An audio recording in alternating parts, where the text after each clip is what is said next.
Hey everyone, MacDowin here. Today we are looking at the brand new Fortnite 2-inch line of mini action figures from Jazwares. As you can see, this is what they look like on the card, and I believe I have all of the single released figures. Let me show you what the back of the card looks like. There's actually two different versions of the back of the card, and you can tell them apart by looking at two specific characters. This one has Mancake in the lower left corner, and the other one has Raptor in the lower left corner right there. Not sure why they've got two different cross sales on the back, but they do. And there are a couple figures I couldn't find, not solo, but just I'll tell you more about that later. Anyway, I found these figures at Target and they were $5.99 each. If you want to see the barcodes, well, stop by my website later today, the FortniteToyGuide.com, and I'll actually post the barcodes specifically or directly to that website to save a little bit of time here. Alright, let's take a little bit closer look at these figures and their accessories. In this pile of figures we get Recruit Spitfire with a heavy shotgun, Red Knight with a burst assault rifle, Tomatohead with a pump shotgun, Dark Voyager with a submachine gun, Zero with a Bandage Bazooka, Love Ranger with a crossbow, Codename E.L.F with a tactical shotgun, Battle Hound with an assault rifle, Carbide with a thermal scoped assault rifle, and Zoey with a light machine gun. I did a quick height measurement, and as you can see, the figure is closer to 2.5 inches than 2 inches. I've measured all of them, and they fall in that 2.5 inch range as opposed to 2 inch range, so they're taller than what we thought. Let's take a look at the articulation, because there's actually an impressive amount of articulation, I think. There are 10 points of articulation. We'll take out this shotgun here, and so the head is on a ball joint, and it can rotate back and forth. I could, can't pop this one off. I can pop a few others off. The arms at the shoulder can go up like that and rotate all the way around. This one's a little tighter, I guess. The elbow has a hinge back and forth. You want to be careful. You don't just grab it by this and try to yank it around, because these this joint can separate. I don't know if you can, yeah, you can see there's a little bit of a gap there. So you want to be careful about how you utilize the lower portion of the arm. The wrist rotates. Trying to be careful so you can actually see that. The waist rotates all the way around, like that. And if you want him to do the splits, he can go up about that far. And, well, actually, his leg is on a ball joint, so it actually moves all the way around. He can sit about like that, and he can't take his legs back like at all. That's about as far as they go. He's got a hinge at the knee, and the knee only goes so far. Every figure is going to be a little bit different. It's depending on how the figure is designed and created. Back in here will determine how far the knee can go. Most of them go to about a 90-degree angle or less. None of them go beyond 90 degree. Same with the elbows. None of them go beyond about where that is. There's nothing at the ankle down here. Nothing down here at the ankle. Nothing at the toe. Nothing at the thighs. It's a pretty basic figure, but for this size, I think it hits all the high points that you would need for articulation. Some of these weapons are a little bit bigger, and it will spread the hands. This is actually, I just dominoed him, but you can get him in there. Now, there's a couple figures. We'll take Zero, for example, here.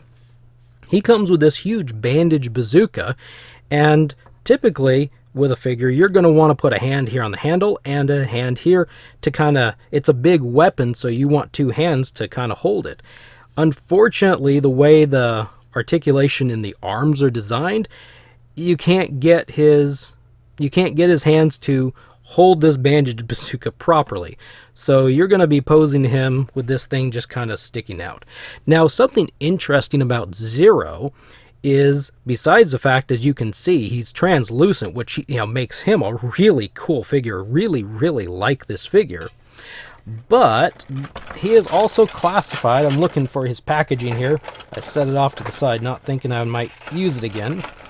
He's also classified as, we can get this in here, maybe. There. Let's see. I'm going to zoom in on this. It's kind of difficult to read. But he is classified, there we go, as a loop breaker. I don't know what that means, but there are several figures that are classified as loop breakers. In fact, here on the back card, you'll notice that Peely is here and Mancake are both classified as loop breakers. Well, if you're familiar with the game, you know what the loop is, and that means you would know what a loop breaker is, but I'm not really sure what that means in regards to these action figures. I don't know if we're getting more like story, lore through these figures, and it's going to still be revealed. I know we kind of met some loop breakers in the DC Batman Fortnite comic book. We had some loop breakers in that story, so I'm not really sure what the significance of loop breaker is for these figures. That might be just something interesting. By the way, these can be hard to stand. Not that they don't stand, you just have to pose them just right and they will stand up nice. But they can. The reason why it can be difficult to get them to stand is mostly because when you put the weapon in their hand, they're front heavy. And that's all it is. It's just some front heaviness. Now, on the package, they are actually numbered. The figures are numbered 1 through 10. So I have them here in order. I'm going to use a knife now. So Recruit Spitfire is 1, Red Knight is 2, Tomatohead is 3, Dark Voyager is 4, Zero is 5, Love Ranger is 6, Codename E.L.F is 7, Battle Hound is 8, Carbide is 9, Zoey is 10.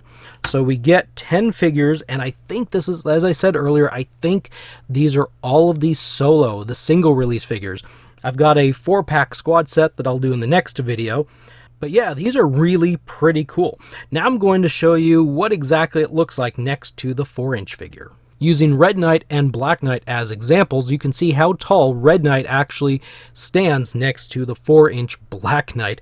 It's actually kind of funny. I've seen some people online get some of these little figures and refer to them as like kids for the Jazwares 4-inch figure. So like, you know, this could be a kid to Black Knight or something. It's kind of funny.